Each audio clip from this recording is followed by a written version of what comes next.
दियरा बारर छोटी नाना दी घरवा में घुसल चोर। दियरा बारर छोटी नाना दी घरवा में घुसल चोर। धीरे धीरे मोर टिकवा खोले, धीरे धीरे मोर टिकवा खोले, हम ता जानी पियवा मोर। टिकवा खोले में सब रस लिहले, टिकवा खोले में सब रस लिहले, बड़ा रसिकवा चोर।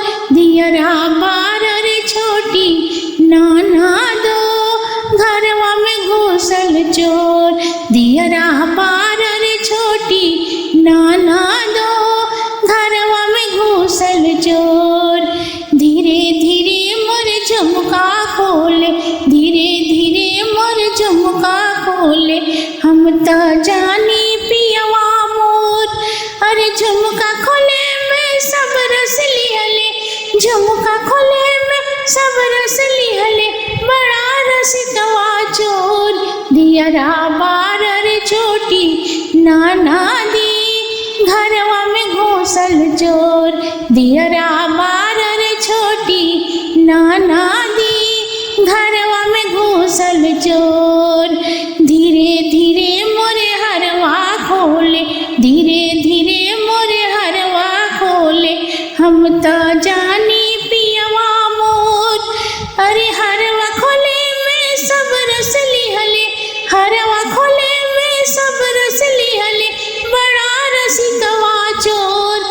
दियरा बारर छोटी नाना दी घरवा में घुसल चोर। दियरा बारर छोटी नाना दी घरवा में घुसल चोर। अरे धीरे धीरे मोरे सड़िया खोले, धीरे धीरे मोरे सड़िया खोले, हम ता जानी पियवा मोर। अरे सड़िया खोले में सब रस लिहले, सड़िया खोले में सब रस लिहले, बड़ा रसिकवा चोर। दियरा बारर छोटी नाना दी घरवा में घुसल चोर।